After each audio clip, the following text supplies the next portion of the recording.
So welcome to Reworlding. It's absolutely lovely to be here and to see everybody who's here just now. My name's Eva. I'm one of the organizing group, and Reworlding is a neighborly meeting between 3 different communities in 3 different places. East Africa and Chile and Scotland, looking at different ways that we can reclaim our politics, our collective decision-making processes. So hopefully we will learn a lot from one another. We'll hear in detail from each of those groups over the course of the day. So yes, please feel very welcome in this neighborly, friendly way of atmosphere that we want to create and hold here. We're friends and neighbors here together. All of the communities who are here will be sharing their stories with warts and all. So we'll hear the good bits and the not so good bits and what went wrong, because that's the best way that we can learn together. So we're not trying to impress anybody. We're just sharing our stories and trying to take another step together in working out how to take power with and how to put an end to power over in a whole range of different ways. So for this first session, we're really happy to welcome Teresa Chemosopt and other members of the East Africa Assemblies. So this June, 10 Indigenous Peoples communities came from Uganda, Kenya, and Tanzania for the East Africa Assembly on Land, Justice, and Indigenous Peoples Co-operation. And they were wanting to challenge the colonial conservation approach that's destroying their ways of life. Over 14 million people in Africa have been evicted from their ancestral lands in the name of this colonial conservation, leaving communities landless and evicting the very people who know how to care for their lands. So the June Assembly that they're here to talk about was the first in a series of women-led community-to-community assemblies that explore how to overcome this legacy of colonial conservation in Africa and put an end to Indigenous land appropriation. At the start of this week, these communities received a huge boost as a 22-year struggle by the Ogiek of Mount Elgon in Kenya succeeded in winning a court case for the return of their land. So some people in this group are absolutely overjoyed. In fact, everyone's overjoyed on their behalf. But also at the end of this last week, we received a huge blow to hear that the Maasai in Tanzania lost a court case on their land rights. So yeah, this is a roller coaster ride in many, many different ways. And so let's hand over to Teresa to introduce the group and to start their sharing of their experience of assemblies. Teresa, welcome. Thank you for being here. If to those maybe people whom we did not meet in our pre-meeting assembly, my name is Teresa Chemosopt of Ogiek, Mount Elgon, Kenya. Together with me are community members from different parts of our communities. Maybe we will introduce ourselves first and have a word of prayer as we begin our meeting. Miss Amwin, a word of prayer, and then we begin. Oh, I need this one. Congo Baba. I guess I decided to be in a lalabo. It is online. We Baba called the user we born because of Kanagram, Kaki the name we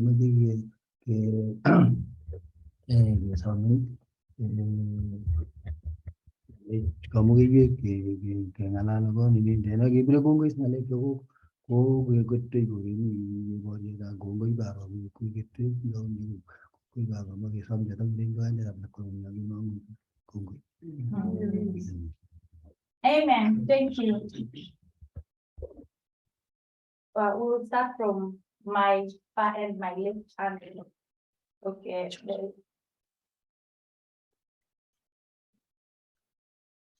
We will introduce ourselves. Okay, thank you. Hi all. My name is Ibn. I work with the Kitale Indigenous People Development Project based in Kitale, and I am a member from Ogiek of Mount Elgon. I'm happy to join this Reworlding communities meeting. Thank you so much. Thank you, Phoebe, for your introduction. My name is Albina Cheboy from Sengwer community. I work with Sengwer women traditional dancing group. I am Janet Jamta from Ogiek, Mount Elgon. I work with women as a journalist and friend. Hi everyone, my name is Mary Kitelo. I'm Ogiek from Mount Elgon, and I'm happy to be part of this meeting. Thank you. Hi everyone, I'm Paul Kibet-Savimbi from Seguri Indigenous People, and actually I work with Seguri Indigenous Peoples program for the rights of our communities. Thank you. Sande, mimi ni Laikon, natoka Mount Elgon, mimi ni mzee huko. Asante. Maybe I may interpret that one. He's called Philip Laikon. He's a member of Ogiek, Mount Elgon. I am Andrew Palaway from Ogiek, Mount Elgon, Kitale. Thank you so much.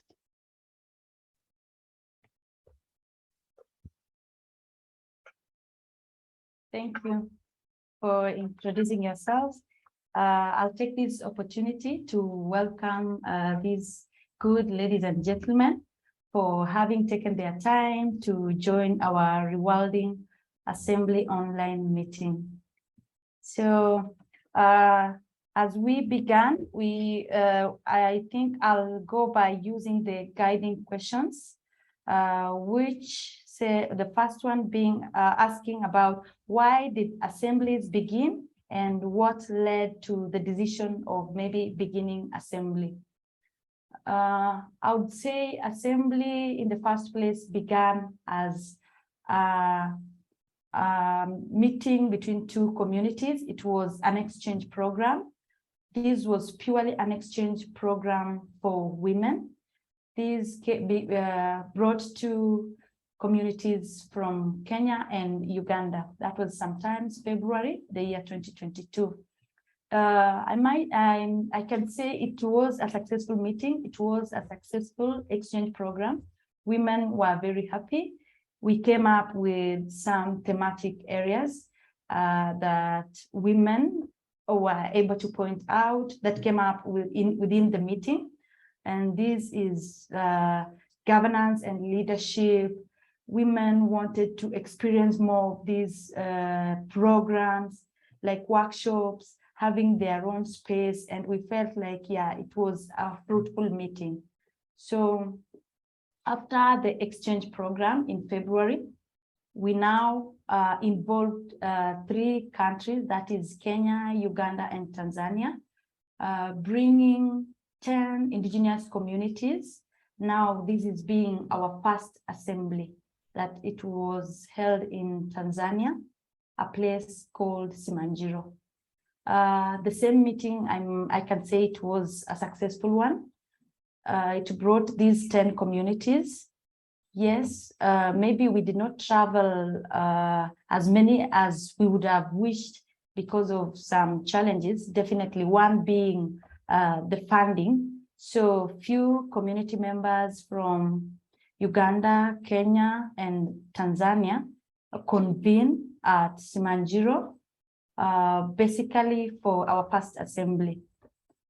Their experience was a nice experience, and I can say it was another fruitful meeting, because after hearing stories from Tanzania, hearing stories from Kenya and Uganda, we were able to find out that we are experiencing the same problems. Almost the same problems. Yeah, some could differ. Some, like for Tanzanians communities, some were really like comfortable in their lands, but some were experiencing evictions from their lands. So maybe to take you back why we began the assemblies is that we wanted to create a space for women, because ours is a women-led assembly. It's not an assembly confined just for women, but it's an assembly led by women. But definitely we involve men in the assembly. But we call it women-led assembly because we felt like we want to create a space for women, to enable women to express themselves, just give them their own space, to enable them, maybe like allow to build capacity in women. Basically because in those past few years, while the communities have been fighting for land tenure rights, we found out that it's our men who've been on the forefront doing those issues. But after trying and maybe involving our women, we realized that it's bearing fruits, and that's why we felt like, no, let's involve our women. It's bearing fruits. They have a positive impact in these land tenure rights, and yes, it's bearing fruits. Even some of these court cases we filed, our women are witnesses. Some of them are petitioners, and even those who are not going to court as witnesses or petitioners, they've been able to compose songs that condemn this colonial way of conservation, songs that praise the way the community is taking good care for the environment. So I can say women are playing a major role, and I think as communities, we have been able to realize their positive, and it's a massive impact on our communities. So that's why we began the assembly. And another thing that maybe we decided to come up with the assembly is we wanted to build a strong movement. Remember, this is not an assembly for Kenya or Tanzania or Uganda alone. It's a movement for these 3 East African countries. We want to build each other. We want to strengthen each other. We want to continue motivating each other. Even though, like for us now, when they visited Chepkitale, Mount Elgon, Kenya, the communities were motivated by the way we were living, and it's unfortunate most of these communities are fighting for their land tenure rights outside their homes. So that is the most unfortunate thing. And maybe I may just say, as communities of Mount Elgon, community of Mount Elgon Ogiek, I can say we began somewhere. We experienced all these challenges as community, but because we persisted and we kept on pushing the government and obtained these court injunctions and restraining orders, we were able to fight for our land while we were in our land, as opposed to the other communities who up to date are still fighting for their land while they're outside, you know. So it's a different scenario for all these communities. But I can say, were it not for the persistence and maybe having a strong legal team that pushed us forward, and of course, again, with our resilience, I don't think we would be here as Ogiek community of Mount Elgon celebrating the judgment, because a lot of injustices has been done to our people. Some I gave up, really, some gave up. And the few people that remained strong kept on pushing for the community. It wasn't an easy thing to do, because when you experience these evictions, I can say that come in the name of conservation, it's not something we are always happy as a community. When we hear conservation, as Indigenous communities, we know it's not conservation. We know it's eviction. We know it's loss of life. We know it's loss of livelihood, even lack of children going to school. So that's the way as communities we perceive conservation, and that's why we are still condemning it and saying conservation does not mean conservation, and we are opposing the colonial way of conservation, because it only promotes the interests of the few, and yeah, it destroys the only sustainable way for taking good care for our environment. And maybe another leading question was, how do they work? What has been challenging and successful? Yes, we've had challenges. I think maybe as I was explaining my first question of where we began, I can say we've had challenges. Our planning, as we plan for assemblies, normally we want the communities to experience the environment of the other communities. It's our wish that all these assemblies happen within the environment where the communities live. We've always wanted that, but most of our communities are living outside their land. So that is one challenge. They are living inside other people. They've gone into other communities because they are no longer on their lands. So that's a challenge. If we want to plan an assembly, like now, maybe our next assembly, we will be forced to rent somewhere to hold our assembly. Reason being, our community that is hosting us is not living in their land. So I can say that's a challenge. Another challenge is when we hold these assemblies, sometimes it sends something like it's not perceived well from the government side.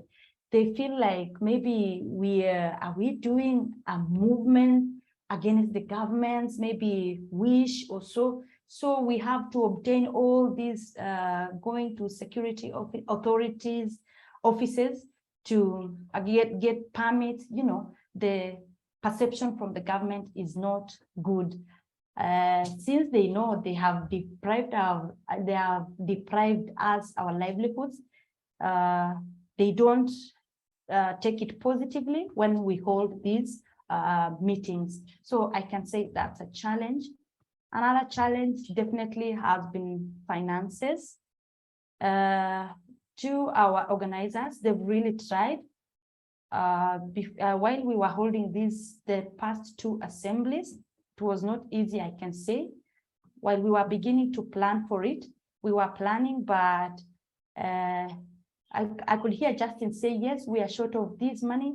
And we kept on planning, yeah. So it limits the number of people who wish to attend these assemblies, but there are no finances.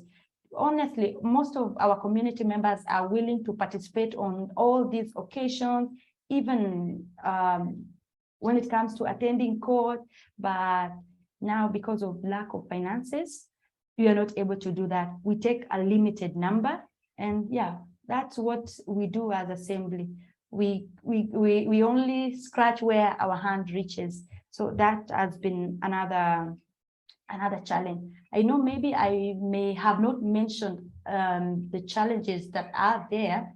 I know there are so many challenges, yes, but I've been able to mention a few, and I'll go to our third leading questions, which asks about how do assemblies notice and prevent colonized habits from taking over assemblies. While I introduced our assemblies earlier in our pre-meeting on 24th, I said our assembly is still young. Our assembly is still a young baby. So I hope I'll be able to answer this question the right way. We try to prevent the colonized habits from taking over assemblies, and by doing this, the first two assemblies, I think the first one was almost taken over by colonial habits. Maybe Justin is my witness. We tried inviting government officials because that was Tanzania, and their way of governing people is, I can say it's different from Kenya. So we were not going to hold our assembly minus inviting them, minus their presence. So we invited them. Our assembly had been planned for 3 days, but our day one was taken by government. And you know, when they appear in your meetings anywhere, you can bear me witness, they kept on mentioning all the positive things the government had done to its people. And we waited for them to mention even the negatives that people had, that the government had perpetrated to its people. And it was being done even while our meeting was on. People were still being evicted, people are still being killed, people are seeking refuge into other neighboring countries, but none mentioned that, you know. And I think it caught us by, okay, I wouldn't say by surprise, but you can't be, of course, that is expected from the government. They cannot mention all the bad things they do to you. So yeah, that is how we experience the colonial habits in our first assembly, that is in Tanzania. But we tried as much as possible. We cut them short and we took over our assemblies. And I think it was a learning experience that if you want to invite government officials, it has to be planned very well. Know when to invite them, what time you're going to give them. You know, if you allow them to speak about themselves, they'll drum for themselves. They are not going to talk even the negative. And even these positives, they tend to appropriate. I'll say that, the positive. So that's the first, maybe my experience of colonized habits in our assemblies. And now I think it was a learning experience, because while we are now planning for our third assembly, which is the second round of assembly now, we've been asking our assembly members who have been suggesting that we invite government officials, that is our brothers and sisters from Uganda. And we pointed out that we need to be careful. Let's learn from the experience of Simanjiro. Let's plan very well. We know what time to invite them. what time do we give them? We don't want to allow them so much. So I think we are learning from our past experiences. And even when we had our second assembly, okay, we had one in Tanzania and one in Kenya. So the second one in Kenya, I can say was a bit, it was just a purely communities affair. We did not involve government officials. I think this is maybe because in Chepkitale, that is Ogiek of Mount Elgon, we are living in our land, and because we had these cases in court, they cannot interfere with our lives. So we had nothing to do with them. And yeah, we did not bother inviting them to our assemblies. Sometimes we feel like we want our own space where we discuss our own issues. And that's why it was a successful one. People get their own, space to express themselves. At times when we have these people in our meetings, we don't want to point the negative side of them, because for fear of being victimized, So when we allow our communities to remain in their space, I think we open up ways and of them expressing themselves. Even the most filthy things they've been done to can come out. They can even pinpoint who did it, if they are not present in our meetings. That's what I can say about the colonized habits.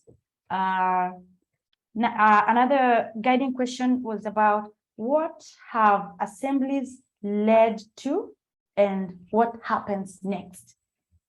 I'll still explain, even though I feel like maybe I mentioned it in my first leading question. Assemblies, first thing, has strengthened us as East African communities. As I mentioned earlier, we began as an exchange program for women, and our women were so happy. Like, we have also been recognized. We have also been given a space, we have also been acknowledged that we can do these things for the community. So yeah, and from there we pushed on to assemblies. Our assemblies, I still call it our small baby. We want to nurture it into an adult. So one achievement I would say is when our assemblies came up with the declaration that was presented in APAC, that is Kigali, sometimes in July. And I would say it was a very successful one because we did not write our declaration from the conferences, maybe somewhere in a hotel. We did collected our declaration after having community meetings where community lives. So I can say there was no appropriation. And that is something I'm proud of. We went to communities where community lives. We lived there for like 3 days. We exchanged with the communities, the 10 communities, and it happened for we did it for 6 days, 3 days in Tanzania, 3 days in Kenya. And we came up with a very good declaration. Now, the problem is adopting it. Even at the national level, we have to struggle again. We took the declaration to Kigali, and I can say we had lots of declarations there, but when we were presenting the assembly declarations, everybody applauded because this is what people are saying. There's something, you can be saying something that somebody wants you to say, and there is what you want to say. So this is what we were saying as the voices of East African community. And it felt so real. And it was our prayer that it be adopted. Unfortunately, again, it was like a market. We have to struggle, push, please adopt this, please adopt this. You know, we had lots of, and I can say it's like another struggle again at the national level, where you have, maybe I can point out Kath, FPP, Kath Long. She did a good job. I did not even see a single moment where she could sit. She could sit for like 2 minutes and she's like, let me go see what these people are preparing. She comes back, tells us, this one has been removed from being adopted. This one has been added. This one has been amended. Then the whole thing seemed like now it is being, I don't know how, when you're preparing a cake, then you want to make it look good, you know. Now what we said is being amended again. So I think that's a setback. But the declaration all in all was good.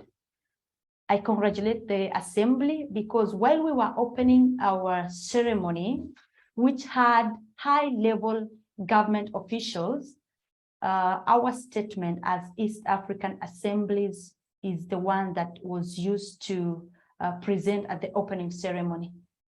This is basically because I have told you it looked so real.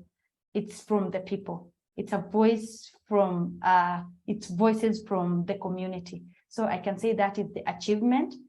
And yeah, we did the meeting, the Congress allowed us, where we felt like there was no platform for communities to express themselves. The organization did not give us a platform to express ourselves. We did not have people to address our questions to. You're there with your community member, you want to ask a question, you find yourself asking questions to your community members. So I think the organization of the Congress was a setback. I can say that. It was a setback. And yeah, that's what we did as assembly. At least we were well represented. We took our declaration. And yeah, as assembly again, we communicated with media houses, a lot of media houses, writing newsletters with the help of friends. I have not mentioned them. There are a lot of people who helped us publishing this and that. So we maximized using the media houses because there was no space to address or to direct our issues to. There was no maybe the room had not been provided for that. So what happens now next? That is what the assembly had done. Maybe let me mention this. Even while we were at a park and while we were still at Tanzania, yes, we used a lot of media and came up with a lot of statements condemning the then Tanzania situation of Loliondo people. People were facing evictions. People were being killed. Children were left outside, women without food, you know, all the basic needs. And we did a statement condemning the same. Even when we went to a park, we did the same. Statements condemning situation of Tanzania people, and now Uganda again were experiencing the same. Uganda of Bennett had taken, they had gone to Uganda Wildlife Authority. They were camping there because they had been evicted. And we did some statements condemning the same situation. So I can say Assembly has helped us. We've been able to reach to the world, expressing and sending messages that, look, these people are not adhering to our constitutions, because it's in our constitutions. But sometimes the governments can just turn deaf ears to the constitution. They don't. So I think we express ourselves, we reach to the world, to the people, saying, hey, look, this is what is happening. And yeah, I can say it has been a fruitful one. We are still nurturing the assembly. We want it to grow to an adult. So next, what next from the community assembly? We are still pursuing our governments. The recent one is now as another blow from the courts of Tanzania, which has upheld the eviction. It has upheld perpetration of human rights. It is like, I can say it is championing all injustices being done to its people. So I think it's another, I can say it's another work for community, or rather the assemblies again, to come in for its own people. Benet, the same. We are planning, okay, as we plan for other things, you can see other challenges again come. We feel like we are moving, but as we try to put our foot forward, other things come. So we have to fight these things again, then try to progress, you know. So basically, that's what we're going to do as assemblies. We are going to hold each other's hands. We are going to motivate each other. We are going to push for these things and ensure that the governments of these assemblies adhere to the Constitution. I know it may take long, but we are going to use an example of Ogiek community of Mount Elgon. And yeah, it has taken us long. We did not start this case today. We did not start it like 3 years ago, not even 4 years ago.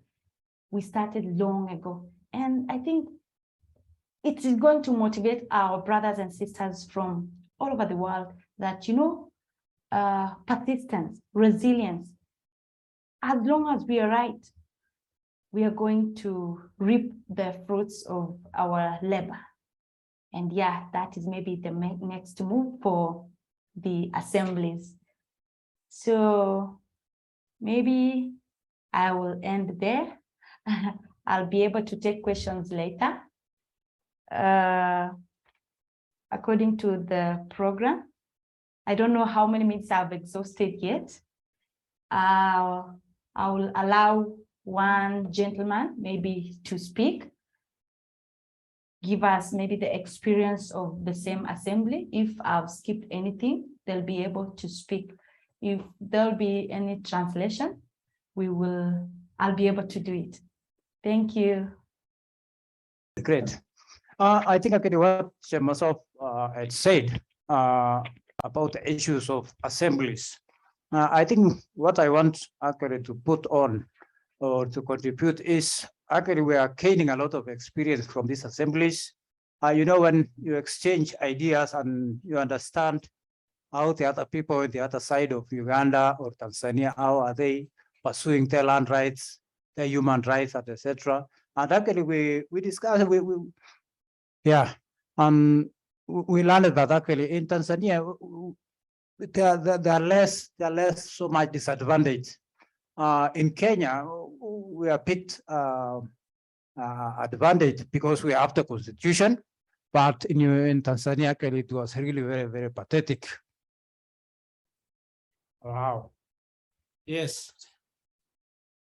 So I think actually what I want to say on these assemblies, when we were in Tanzania, we learned so much that the Maasais are facing a lot of challenges, huge challenges. For example, actually the 15,000 square kilometers of land of indigenous people, it is really very terrible. You know, that's another colonial that is coming through the Madam Sulu and etc. Because there is no constitution of the land in Tanzania. And when we were actually in that meeting, there was a peace torch or something of that kind that was being moved from the government officials. I don't know, they were celebrating what. And we were told actually in the meeting, no, please don't stand around and be talking. This government are so harsh, you will be beaten terribly. So actually, because some of us, we have been human rights activists for so long, we don't care about the beatings. We have been beaten so many years. And yeah, but actually what I want to say is when we were in Hapak, Kigali, Actually, it was actually really very good, but we were saying actually we need to be involved actually on the planning issue, because when they want to plan, they should have actually to involve the indigenous people, because you cannot speak for somebody whose land is being taken and yet you are not involving him to plan. So actually we gained a lot of experience when we were in APAC. We learned a lot, that we found a lot of organizations that actually being funded internationally or multinationally, and yet the indigenous people are not aware. Actually, they use different methodologies or different names that it is for conservation, yet actually it is not conservation as the speaker had said. It's actually like a land grabbing, you know, the issue of climate change, the issue of other things, blah, blah. But when you don't recognize the land rights, tenure, it is terrible, because you cannot say conservation without the indigenous people. So I think actually we gained a lot of experience. We discovered that there is a lot of international organizations actually that are funding the government authorities, and we need to pursue them, because actually they're using the name of our lands, of our territories, they're sourcing a junk of money while actually the indigenous people are perishing. So actually like the Senguer actually since 2014 up to date, it has been a long story that we have been fighting before even the new constitution about our land rights, because we suffer a lot of historical injustices, almost 127 years, and we are still fighting. We will never go back unless, because the spirits will chant us, and yeah, the ancestors of our land. So I think actually we are gaining a lot through the assemblies, and I think actually that is much how I can contribute. Thank you.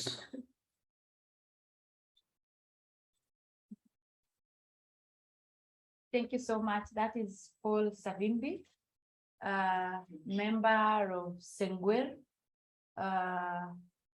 He's one of the community members, or rather the community is still struggling to own its land. That is one of the lands that people have been experiencing a lot of injustices. Even as we speak now, people there just have the makeshift shelters. You know, you don't know where it is, when or what time it's going to be burnt. You know, people are sent away, children, miss their schools.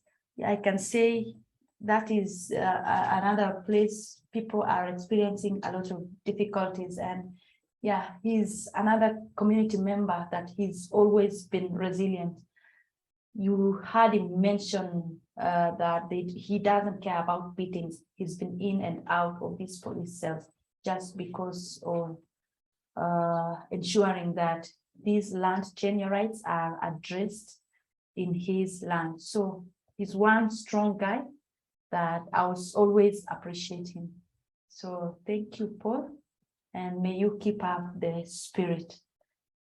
So we have, David Chemotai is asking to speak. Yes, he can go on. Yeah. Thank you so much, the Teresa and the team, and for the brief which you have given about the issue of East Africa Assemblies. We appreciate so much for the work which is being done in East Africa Assemblies, because it has brought all of us together since we share the common problems. Here in South Africa, Johannesburg, the meeting which we have been having for Civicus, and we are talking about that issue of the indigenous communities to unite. And because we have the same problems, I was here and we were with the colleagues from Philippines, colleagues from Ecuador.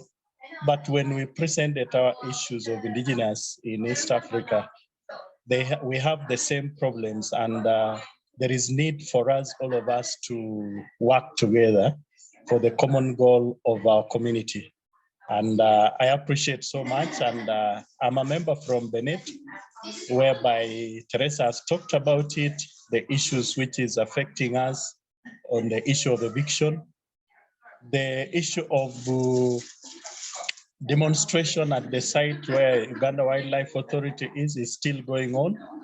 And we are still talking to our community, and we see how we can move on together. And we are ready to host the East Africa Assembly because it is going to be done in Queen.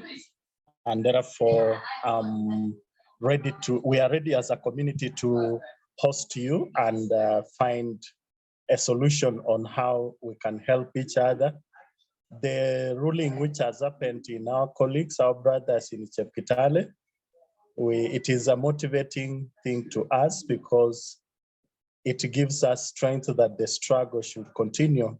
And we know that one day we shall have what we call restitution of our ancestral home, like others. Chepkitale now is like a point whereby we can give as a reference that if this happened and this, because we were trying to engage with the community, the district leaders, and we were telling them if possible we can visit and learn from our brothers in Chepkitale, how they have managed it, and everything can be managed because as a community we want the issue of conservation to be led by the community since we have the indigenous knowledge. So this is something which our colleagues have talked about, and we still need support to see how we can strengthen our indigenous communities in different places, because 90% of the indigenous communities were evicted from their lands and they're outside, and we are now coming together to see how can we help each other so that we get back the restitution of our ancestral homes. So thank you so much for the team which I've seen there, and I'm happy I've seen a team from Sengwer and I've seen team from Chepkitale. Thank you so much for coming together, and we advocate together on the issue of indigenous community. Thank you so much. God bless you.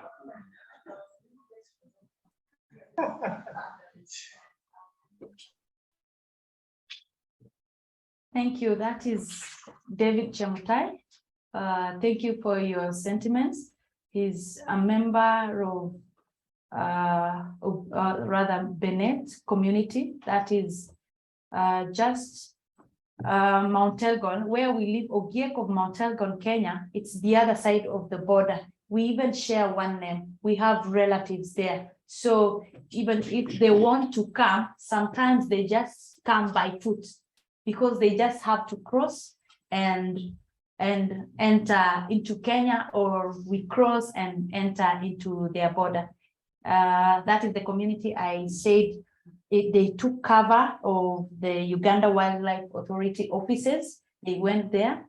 They kept, they lived there for they took cover for almost more than 3 weeks, if I can say. I'm not very sure, but they kept on calling on the government to stop these injustices.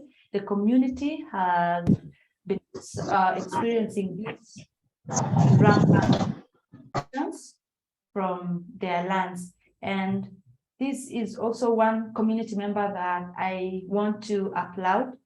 While we were in Kigali, Rwanda, he used all the avenues, he exhausted all the avenues and ensured that he met even some of these international media houses to explain the situation of his people in Uganda, who were then taking cover of the Wildlife Authority offices. And yeah, people were taking cover with no food and shelter, but I think they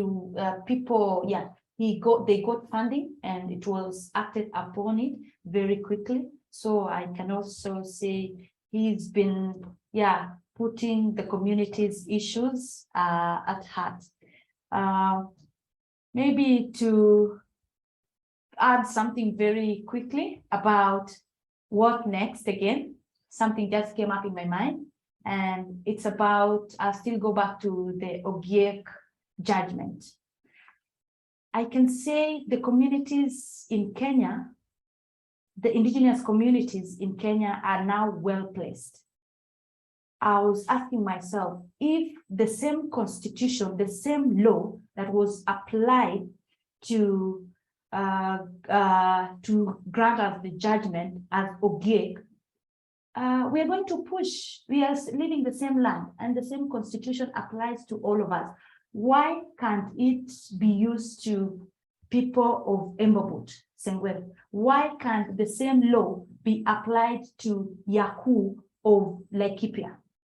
Why can't the same law be applied to Aware of Lamu? Because if you deny them and you've given us, that is, I don't know, that's a double standard, I don't know. So we are going to use that and push and say the same law should apply. And we will be pushing for restitution of these communities. So I think we have a good start for these people again, using the judgment. And I can say we are better placed. Thank you. Thank you, Teresa. Are you wanting to move on to the next stage of the meeting now? We have Anai here who can offer some reflection, and then we could maybe go to the wider group for questions and maybe hear from some of the other people who are in the room there with you. Does that sound like a good plan? Yes, I think Anai can now proceed to give us the reflection, and yeah, after Anai we can give other people room, and of course as you ask questions, everybody else in the room can be able to respond. That's fantastic. So with each of these sessions we've asked a friend to come and give a short reflection. It doesn't have to be much, and it can be. You're not expected to perform here, Anai. Anai is from Chile. She's somebody who I've worked with a lot and have a huge amount of respect for the heart and intelligence that you bring to everything. So yeah, over to you. Thank you, querida Eva. I'm wondering if I speak in Spanish or in English.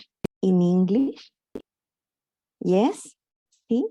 In Spanish, and the English speakers can go into the interpretation box. That's easier for you. That's most smooth for you. And maybe honoring our friends in Africa, maybe it's easier in English. And then, yeah, thank you so much, Eva, for this invitation. And thank you so much, Teresa, for all what you have expressed. As Eva shared, I live in Chile, in the south of Latin America, and I feel very touched with what you have shared. I super celebrate that the communities are being led by women. This makes my heart dance in joy, and I super celebrate these communities are also in connection with man, and the dance is together. So thank you very much for that. It has been very easy for me to follow you in the history you are telling, and at the same time I like very much the reflections you were sharing, Teresa.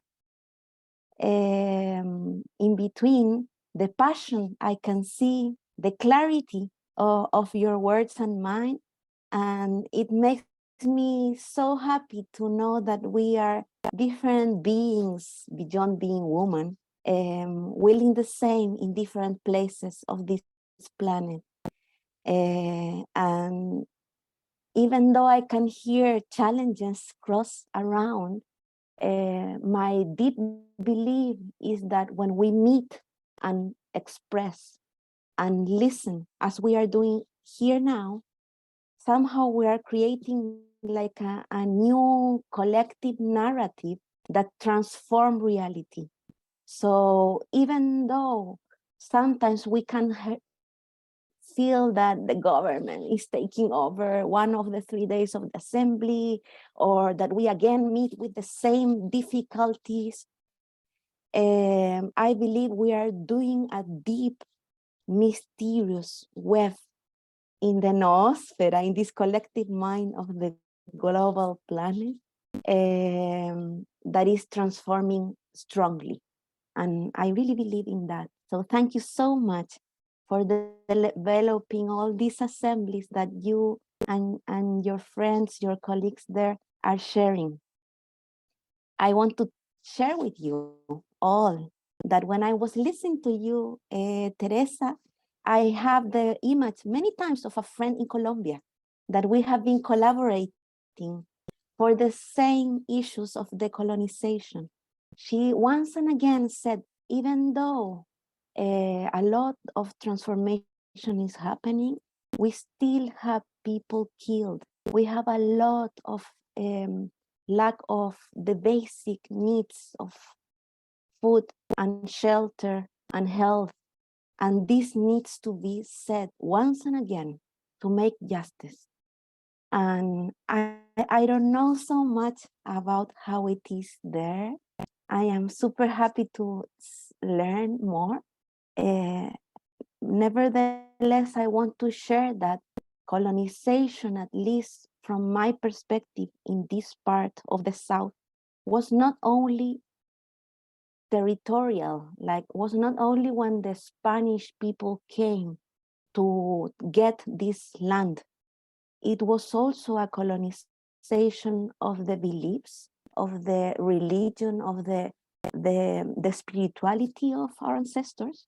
And later, the third colonization that came was the capitalist colonization. The got money came and took over all the hearts and all the minds. And for me, this is an important need to decolonize. When you were answering this question of how to deal with colonization, my question was colonization without or within, and this is something super important for me the last years.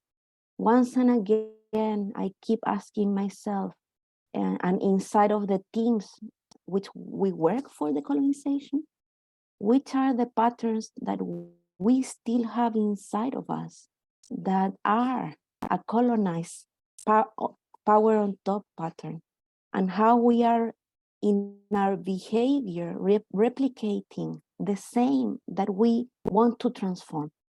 And I believe this vulnerability and this humbleness is allowing the deep transformation, because I see myself and I see in my beloved friends that sometimes we also have colonized patterns.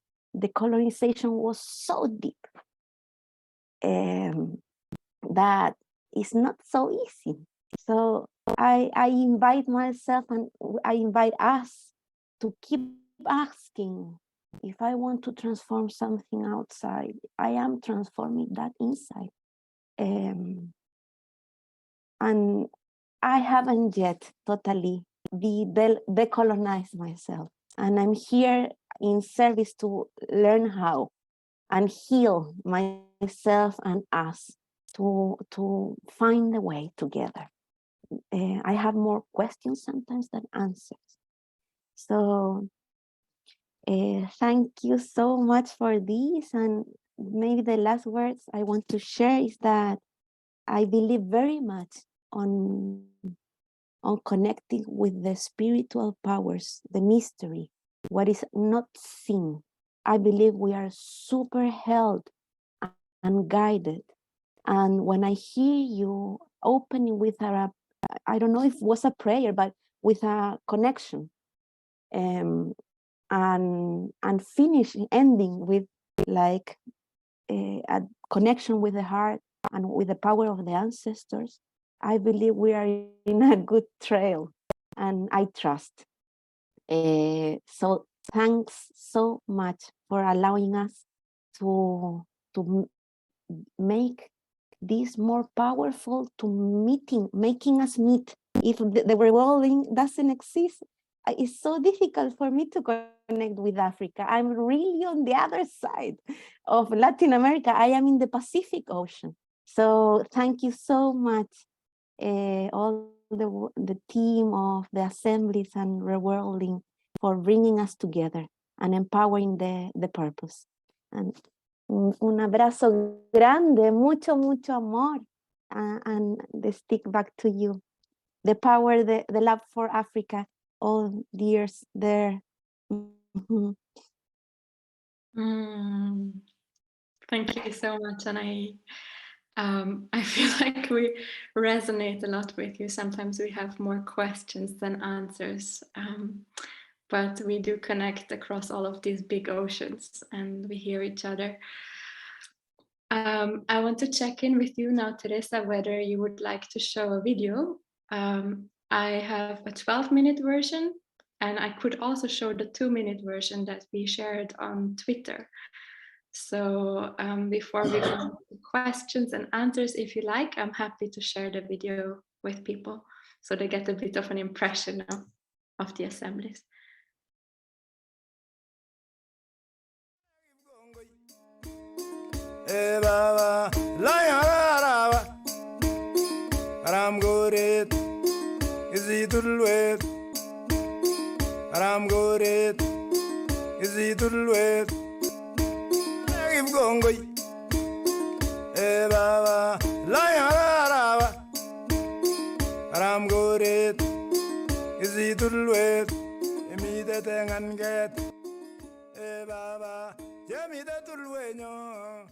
We had a successful meeting. It was a women-led assemblies.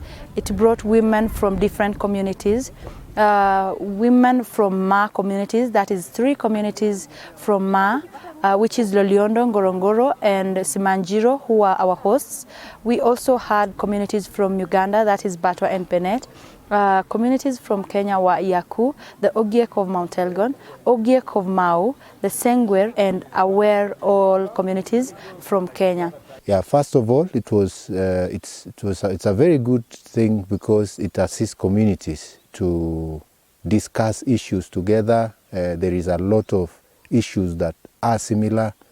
There is a lot of issues that are also have been handled by some communities and others are handling now.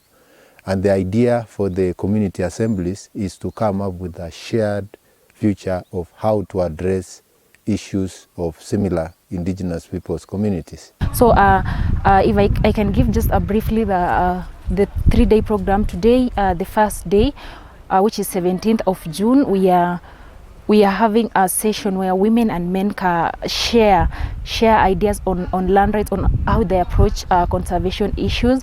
And then tomorrow, that is 18th of June, the communities will be visiting the village level to practically see how the Ogiek community are conserving the environment and how they're applying their community bylaws, which is a guiding principle in conservation here.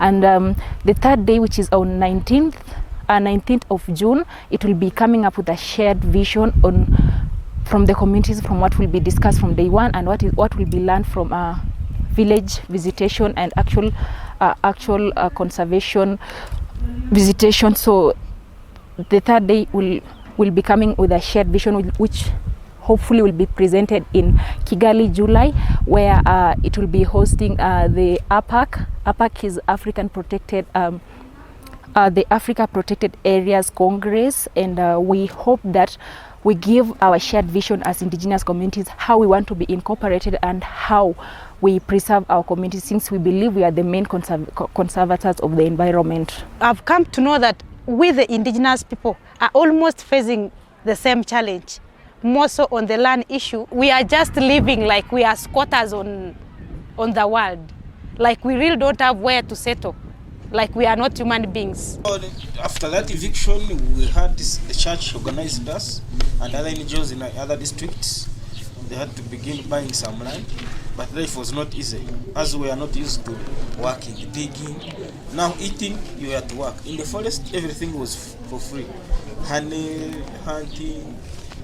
So life became very difficult for us. but we had to get used to. Ukiona manyumba zetu za zamani na saa hii imepatilika, sababu tunaishi ile inaitwa makeshift houses. Makeshift houses ni ile nyumba ndogo ndogo yenye haina maana. Ikichomwa leo, rais uchenge nyingine. Si kama zamani, shule hasiko, hospitali hasiko. Sasa watu wanachunga tu ng'ombe yao. Yaani unakaa onyo ama kwa ardhi yako. Kwa ardhi yako ndio sisi tunasema maisha imekuwa ngumu. So tukasema sasa watu wenye wanakuwa affected zaidi ni wa mama na watoto, sababu wewe mzee unakimbia, unaona wewe maisha yako unakimbia. Sasa mwenye ataumia ni mama, chakula hakuna, watoto haendi shule, ndio anapepa mzigo mingi kuliko mtu papa. This indigenous community, they live with the animals. Like for example, in our community, whereby we were evicted by Uganda Wildlife Authority, the moment we were evicted, the animals disappeared. As women, we realized that we are the custodians of these indigenous lands, protected forests together with the wildlife and the resources in our place. But after us recognizing that we are the custodians, the government officials are leasing the third parties, those are the investors, to the land that we have been protecting all years ago to the people. And all the best things that we have protected all those years, the outcome is from the indigenous communities. It isn't from the government. It is the indigenous people who have been struggling to secure all the resources and the wildlife around the place. So as women, we demand that our constitutional rights to be respected because we are the most affected. Those who are declaring that they need to extend conservation, because the more you declare conservation, it means the indigenous people will be suffering, they will be affected, cultures will be lost. So actually we declare that we are the best people to conserve these areas. They should have to understand that the indigenous people actually are the best conservators in this world. We are people who live by keeping animals. We have to protect the trees, protect even hives. We don't burn trees. We don't fell trees. We don't practice in timber splitting. We don't burn charcoal. Because of that hospitality, nature to us is part of us. So if you destroy a tree, then it means you are destroying your life. The land is connected to our culture because of the climate. So my culture is so important to us for our identification. The way we live, the way we walk, the way we dress, the way we talk is quite different from others. Maana ya sisi kutambua msitu sana. Kuamini kwetu, ukitoa mtu yetu hapa ni kama samaki umetoa kwa bahari. Maana ya kwanza, ile tunahifadhi msitu, tunapata hewa safi. Maana ya pili, tunapata mvua. Mvua ikinyesha, nyasi ya ng'ombe inamea. So sisi ni wafugaji. Kama wamama wa Chepkitale, tunahifadhi mazingira yetu. Tunaenda miti ile, tukitaka kujenga manyumba zetu, tunaenda kwa miti ambaye imekauka. Hatuwezi kuenda kwa miti ambaye ingali fresh, kwa sababu hiyo ndio ingali inatushikilia kwa sababu ya mvua. Wakati tunahitaji pia kuni, tutaenda tutafuta yale kuni, yale miti yamekauka ambaye imeoza chini. Hatuwezi kupata ile kuni imesimama kwa sababu hiyo bado inatushikilia kwa mazingira yetu. Huku ndani kupata mahospitali ni mbali. Kwa hivyo tuliweza kujifunza kwa wamama wa zamani, waliweza kutuambia na wakatuonyesha madawa ambaye mamiti ambayo tunaweza kutoa dawa. Kwa hiyo miti tunahifadhi zaidi kwa sababu inatusaidia kwa dawa. Jamii haya ni jamii ya kiasili ambao wako na culture yao, wako na knowledge ambao wa kuhifadhi ardhi, ama wako na njia mingi ya kuhifadhi misitu ama inji zao. Ingefaa serikali wakujie wapate jukumu lile ambalo ni ya kiasili, waweze kuongezea jamii haya bila kudhulumu hao ama kuevict hao kwa sehemu zao. What I want to highlight actually about the protected areas is actually one of the dangerous things in this world, because when you increase the protected areas, it means you are displacing the life of indigenous people in this world. The more you increase, the more lives of indigenous people will suffer.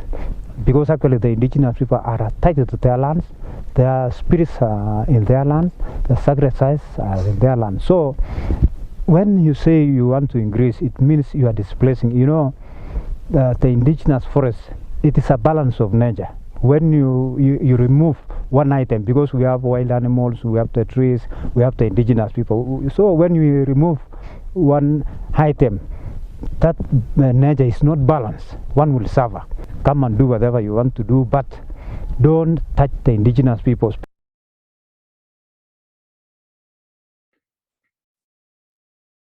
Maybe just while we're waiting for to see the last part of that film, I wanted to just really thank Teresa and Savimbi and Chemotai and the others who have spoken. And I just wanted to ask a question of the others in the room, particularly with the court case that happened on Monday, so where the Ogiek of Chepkatale have secured their rights to their land in law, not just in practice, which they have been doing really amazingly despite being evicted in 2000 when it was gazetted as a game reserve. And then you came back and you stayed despite all of that, and you've built schools despite that and health centers, and you've stayed and stayed and stayed, and finally the courts have caught up with you and are recognizing your rights to be on your land.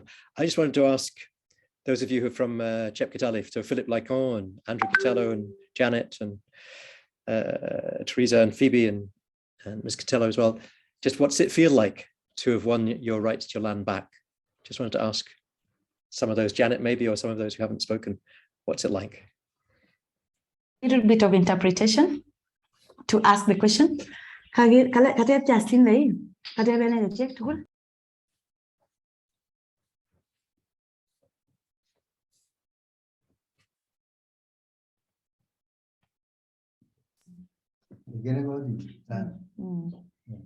So, Janet, you can proceed.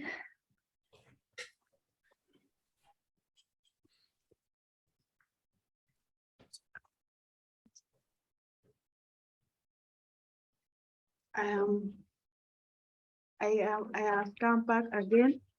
I am Janet Chemdai, and I am very happy today to have a Zoom meeting, which is East Africa meeting.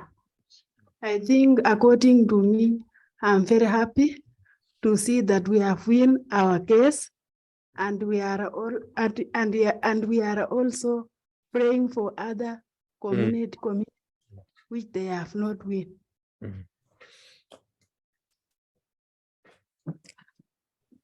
Thank you, Janet. Savimbi wants to respond. Yeah, I think actually when I discovered that our fellow friends from the Ogiek of Chepkatale won the case, it was a plus actually to the indigenous peoples. You know, actually we have been fighting. You imagine for the last 20 years, they have been in court cases, and that's great actually that they have won. And we hope many other cases will be following now. And I remember the other time when not Tenderois, but the Ogiek of Mau, they had won a case, and now it's Chepkatale. So I think actually it is giving the indigenous people half a hand for these court cases actually to be recognizing actually that the indigenous people are the custodians of this land that have been grabbed back, and they should have to be brought back. And actually with some of us, we are still pursuing, for example, the historical land injustices. Our government shelved actually a bill, I remember. We had participated actually in that, but the outgoing president shelved actually completely that bill because his father was the victim of land grabbing. And we hope actually the indigenous people one day, one time, though that bill was shelved, it will still come back, because we will never sit, but we will be chasing these people for the justice till actually it prevails. Thank you. Thank you, David. I think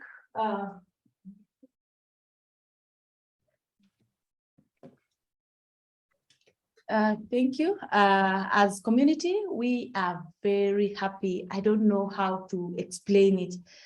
Just as I said, many people who began this case, some of them are no more. I think personally, I owe this win to my father. Sorry. Wow, it's an emotional though, because he is one of the petitioners, and unfortunately, he did not live to see the win.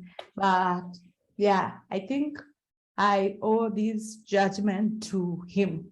Yeah, so it's a different case for me, really. I think it's different. I'm sorry, guys. Okay, and I feel emotional too. Now that Terry is emotional, and for me, actually, this win, I feel that it is more special to our fallen heroes, because you find that the old men and the old women who suffered the injustices, and then the third or the fourth generation, who we call the elites of the community, the likes of Mr. Peter Kitelo, who dared the horn and say that we must go back to our ancestral land. They dared it, and they questioned a big agency, which is the government of Kenya. And today, we're celebrating their effort. And for me, my gratitude goes to the old men and old women of Ogier community who endured all the suffering, but they never gave up.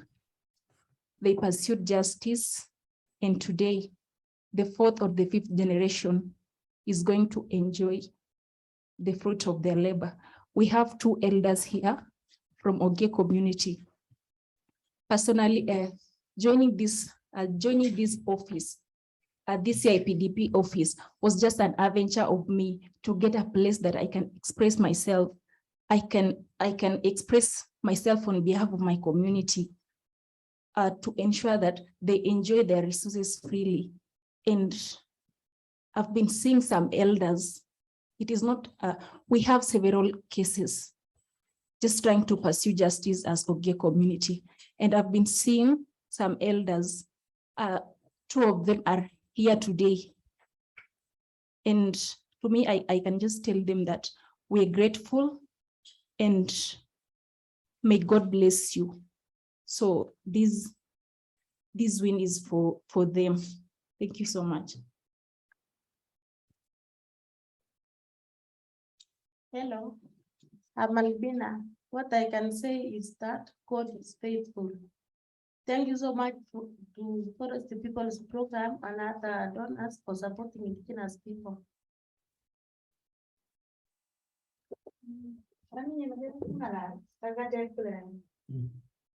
Tunasikia namna gani? Mimi kile nimecheta shi. Ikasaje plan yambi win go genyori. Mimi nimecheta shi.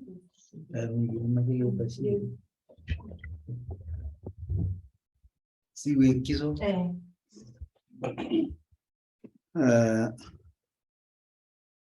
Kongoi. Thank you so much. Kongoi Machine. Achek ku boy ndage ku biga chebo Ogier kengere gotin missing. Being Ogier members, we are very happy. Ndasuban bioton achek mbonu chuko kesindonishe ngit ko kesindonishe biga tugul choge borye ngalek cho chebo man. I feel like we are not the only people we can claim we've won. I think as people who've been pursuing or the rightful thing, or any other person who is pursuing justice has also won. So it's not a win for ourselves alone.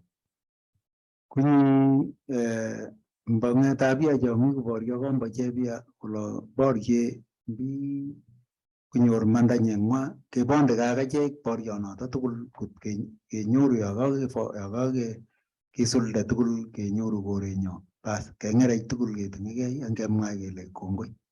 So even for our brothers and sisters who are still pursuing their land tenure rights, I want to urge them that we are together. we will continue fighting together until we get our lands. So choto che kimwa che ndomisin ke tuyoshek chomo ke choto che make mtosi sindetyo kituyegei sikenyoru keldonye kebeti tugul kibagenge. And I think what we are going to do now, we want to say thank you to everyone, but more so, we want to continue having these community meetings so that we strengthen each other as we pursue all these injustices. Ndomisin kebirchini kongoi biik cho toretoti biik cho kergei choto sindetyo kunyor nguru ngichek. I want to thank all the donors who've been supporting the indigenous communities from all over, because they are helping and they are strengthening us. Kongoi. Thank you so much. Teresa, Matunge Emily has their hand up. Can they speak just now? Yes, please, Emily, proceed. Thank you, Teresa. Hi, everyone. I'm Emily Matunge from Laikipia, Yaku community. As a Yaku indigenous community, I really feel so much pain. Actually, because if you can imagine from where we have started and where we are and where we are going, we still have a long way to go. We really thank God for sure for the Olgek of Chepkitale for their win. We just pray that the other communities, Olgek, Yaku, Aware, the other communities from Kenya, and also we are praying for the Tanzanians, at least to get that victory that the Olgek got, although it is still, I don't know, somehow hard, but we still have faith that one day, one time, we will still emerge winners and victorious. I actually just wanted to congratulate our people of Olgek. Thank you.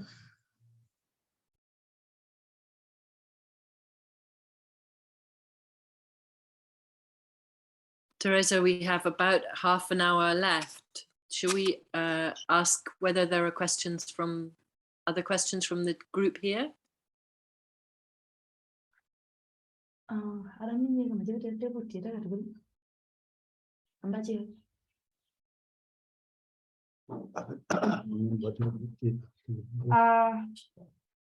Maybe if there's any question that you want to pose to us, we are ready to respond. As of now, we don't have questions from our side. We are expecting if there are any questions from your side, maybe we can try to respond. Thank you. So opening to the floor, questions or reflections that you would like to share with the group or with the East African group or the wider group. And they don't necessarily need to be completely formed. Just remembering that we're here amongst friends and we can allow whatever is bubbling up in us. So I'll just be quiet for a little bit and see whether there's anything coming up.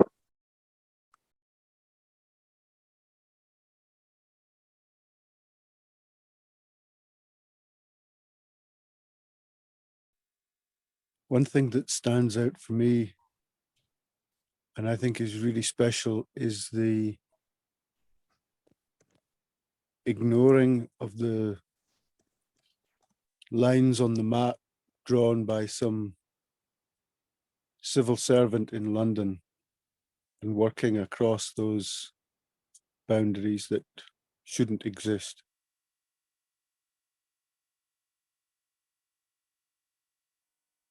And I think I agree with Anaya that kind of cooperation creates its own magic.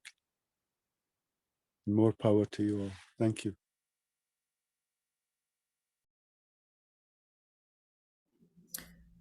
something that is arising for me is the way my heart connects with the place that I don't know personally, with a place that I've heard through the stories of the people, that I've heard and felt through the voices, through the pain that I can really imagine in my body, and yet I have no idea how it feels to come home from harvesting and find your house burned to ashes. And yet I have cried so often with that struggle, and it just touches a part of my heart that I didn't know existed. And I really trust that. I trust that when I tell that to other people, and I respect that. I have no idea how it feels, and yet my heart just bleeds with that. And I just get such a deep hope for the future, knowing that there's such brave people that just continue the fight and know their way back home, and they know their way of saving the earth by being in the forest where you belong. So I don't know what to do, and yet I just send the vision of health and beauty and you being part of where you belong. Thank you for being.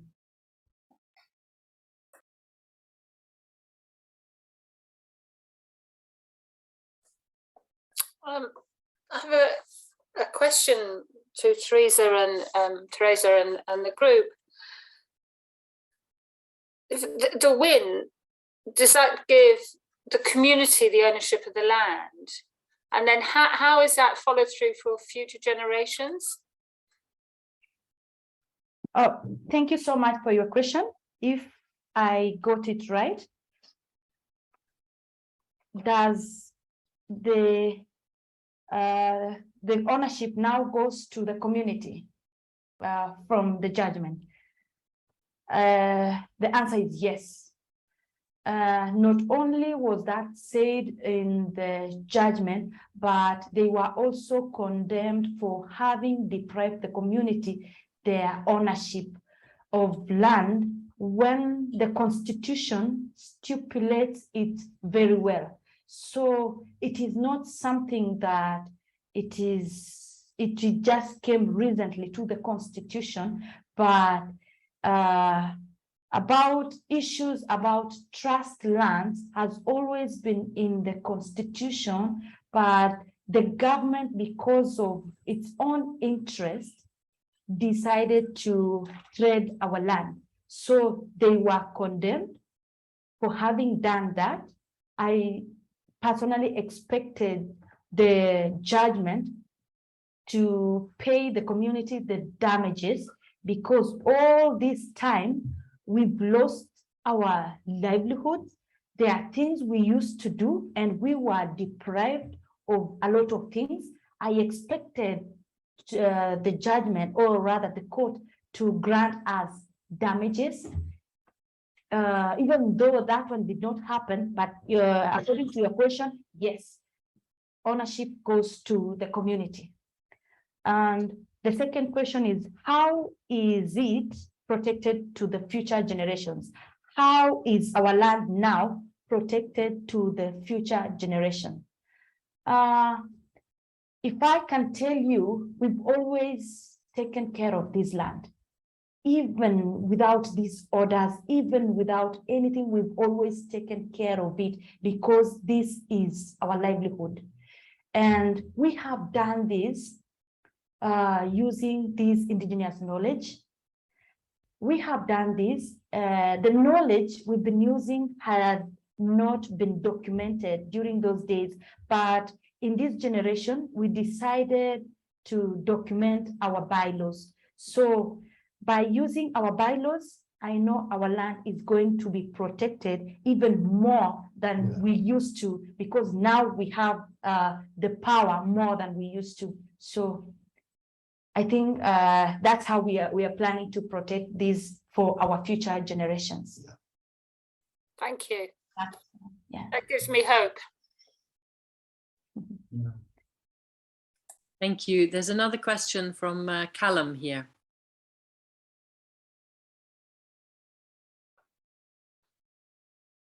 Thank you. I have tears, I'm wiping tears from my eyes, and they started to appear in what I thought was the most powerful part of today, was when my father was acknowledged for his struggle. And I work with young people, and it's fantastic to hear about protecting things for young people, but the same mistakes will happen over and over again unless we teach young people to protect and look after and take care of themselves. So my question to the panel is, now you've won and retained some rights, are there processes that are already in place or taking place, so the generation and generations that are coming up from yourselves will recognise and value and protect? Or is that too soon a process just now to be happening?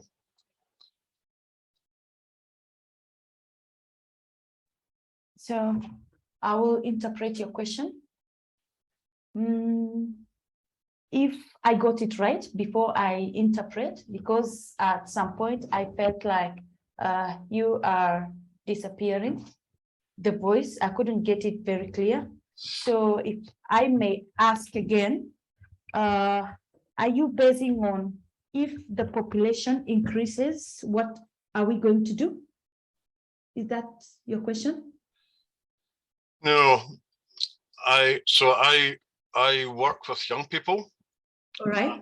Part of my work and what I do is teach young people to recognize and value and protect democracy and collectives and assemblies and being able to articulate their views. And it's a constant battle.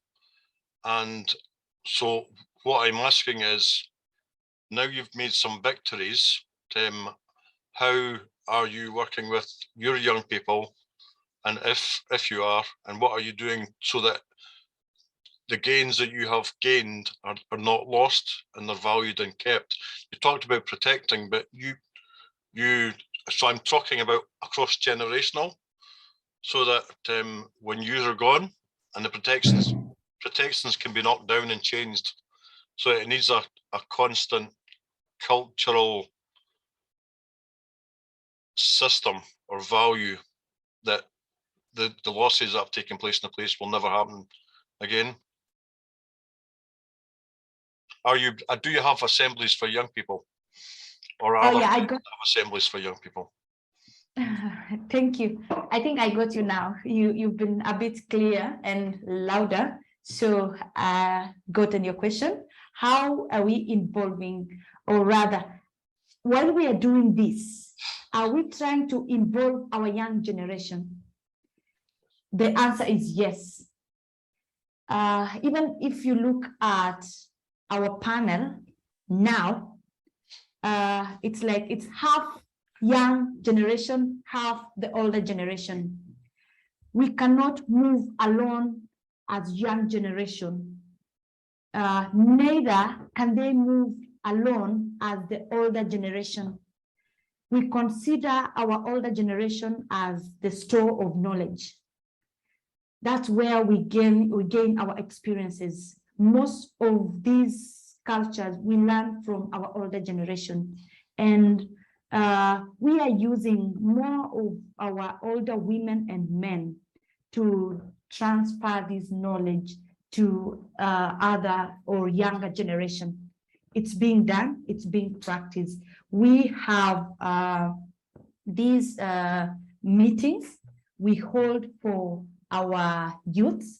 It's being done, and we want to involve them in, we have been involving them in this struggle.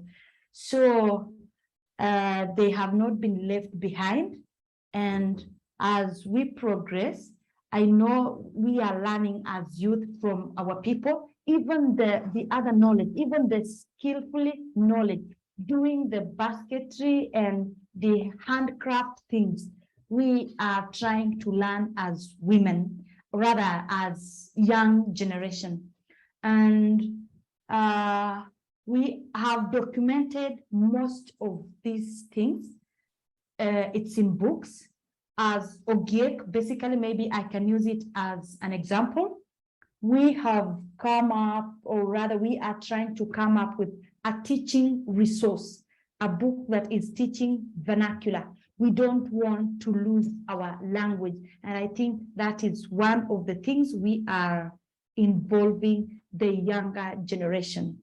So they have not been left behind. As you see us here, we are representing the youth.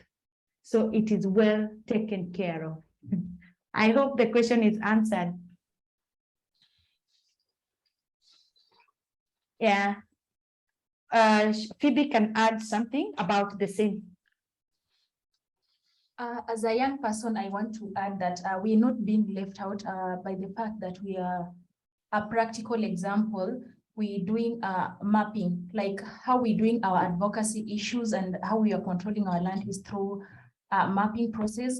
And as a young person who has gone to school, I might know how to carry out mapping process, but the history of our land, of what I'm going to map, is with the elders of the community. So through that way, we have a validation committee, and the validation committee normally consists of the elders, and they normally guide the young generation on how to carry out map work. And at the end of it all, we produce maps, and those maps give a clear reflection of how we're using our land based on different generations. Like maybe we can compare how are we doing conservation maybe last year compared to this year, just by looking at the map work that and the resources that we've captured. Yeah, thank you. Can I ask one sub question, which is, that sounds fantastic, but does that transfer down to children, not just young people, that through things like storytelling or art activities or whatever you can think about, does it go right down to a very young age? I think for us as Indigenous communities, we've always held like it. We've always said our women are playing a key role in sustaining our culture. It's women who are bringing up our juveniles to adults. And that's where we are transferring our knowledge.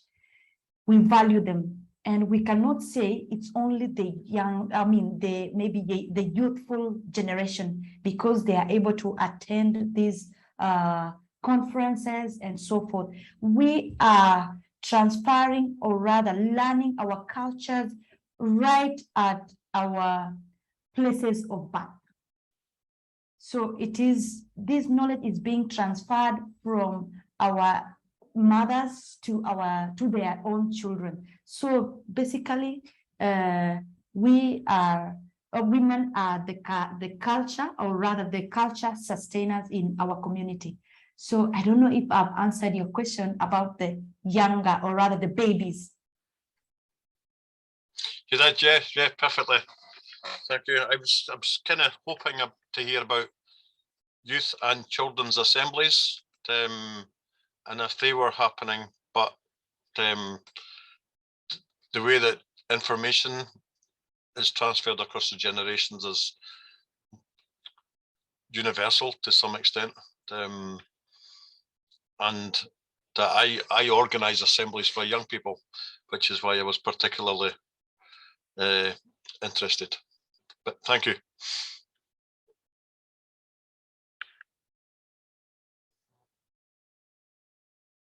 I don't have so much a question as a reflection, that a lot of the things that you've said have really shown up to me that, how strong your culture is, that you've managed, I think, through being in a fight and through staying in it, even though that's been difficult, that you've managed to keep such a strong sort of health at the core of your culture, which I think for those of us whose colonization happened a lot further back in time, can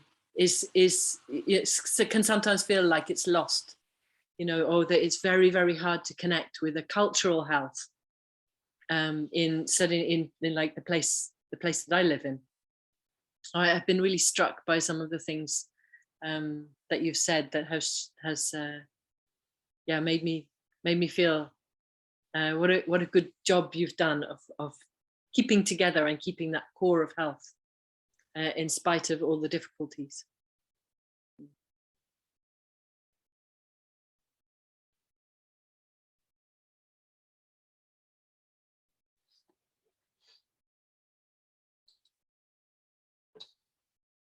Justin. I just wanted to appreciate that when I was asking about,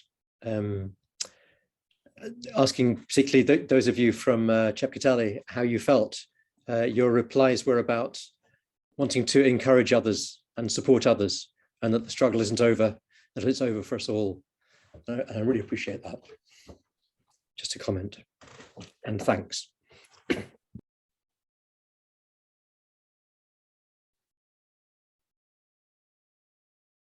So we may be coming to the end of our session. I just want to check that there's nobody who's been sitting on the edge of their seat with something that they want to bring. But otherwise, I think that we just would like to thank everybody from the East African group who has come, both those in the room and those on phones. We're so grateful that you made such an effort to come, I think a long distance for some of you, to be with us today. And we've so appreciated hearing directly from you about your experience and about your story and your assemblies. And I know that everybody here is just sending you huge amounts of love and good wishes for the future and for the next steps. Really, really bless you all. And I wonder whether we could finish, you may have some closing remarks, which please do, and then maybe we could watch the end of your film, and then rush off and get some lunch before we move to Chile. Lunch or whatever meal it is.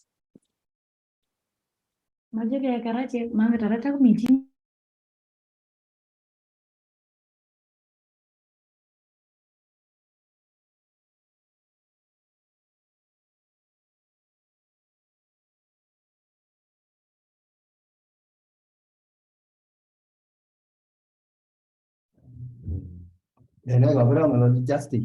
They go go.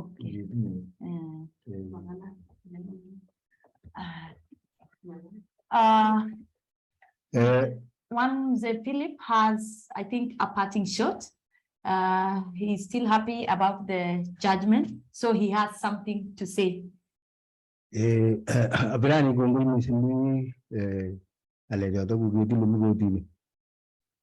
I'm very thankful for our case outcome. And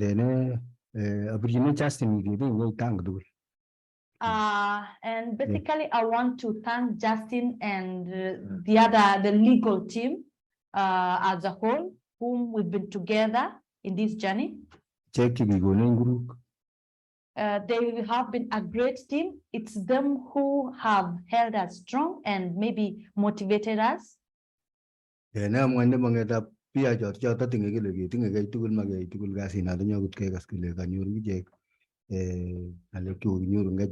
that's why I'm urging my other brothers and sisters from different indigenous communities that we are together in this fight. We want to ensure that you are also restituted.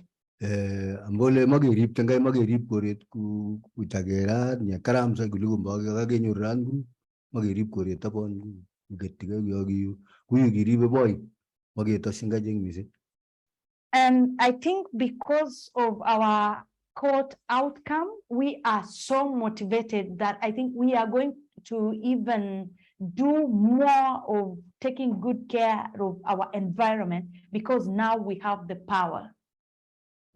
Kongoi. Thank you so much. Kongoi Machine. Thank you so much, really honored. Before we go over, and I'll just share the rest of the video for our closing, I want to invite you, if you have a moment, you can give us some feedback, share some thoughts. There is a document and also a Google form that I just put in the chat. And as Dita said before, we try to let more people know about the kind of events that we're hosting.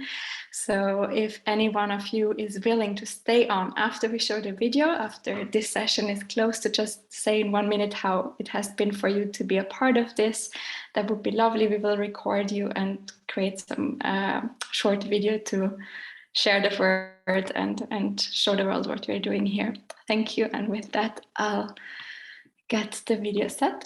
We came up with what we call the joint statement from the East Africa Assemblies about what are we going to take to the meeting which they are going to hold in Kigali.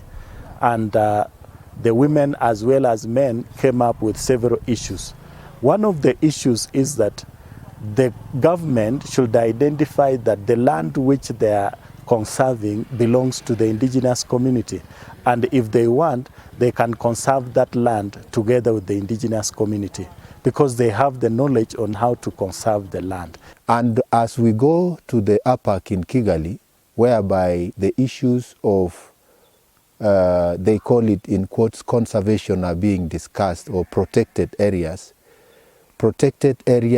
mostly are lands of indigenous peoples.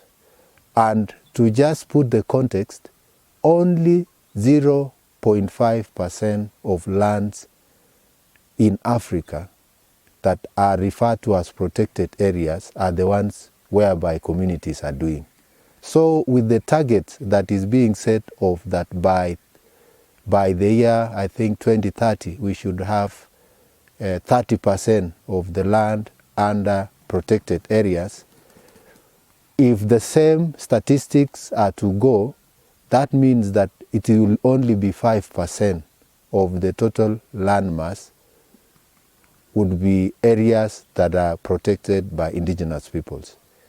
And what that means is that there is going to be a replication of Loliondo in many other countries and in many of other indigenous people's lands. The money that they are giving to the government are the monies that are killing us so much, the money that are using to do a lot of injustices, using actually to harass our people, evict our people, burn our houses. So with all them actually, you better take your money to deserts, because actually we have a very good forest. So why do you want to conserve what is already conserved? We have conserved our area. You just take your money to someplace. I want to urge everyone that let's get involved and stand together with with other communities like mine to ensure that we tackle deforestation, and through tackling the deforestation we can really manage to really handle the issue that is coming, which is the climate change. Here we need to continue to struggle as one community, that is as one indigenous community, not as different communities, because when we have one voices, we know we will be able to get what we really want, that is to obtain our ancestral land.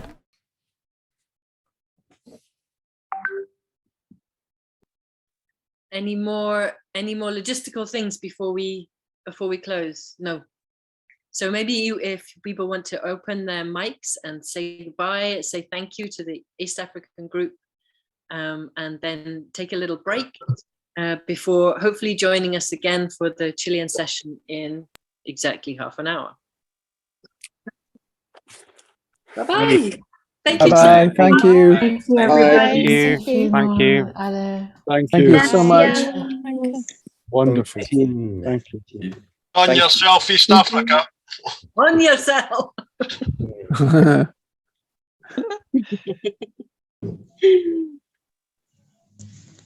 See you soon. Thank you. Bye-bye. Thank you. Thank you, Anai. Yo me cuidan, vio. Can you anak ko na day Thank you, Emily. Yeah.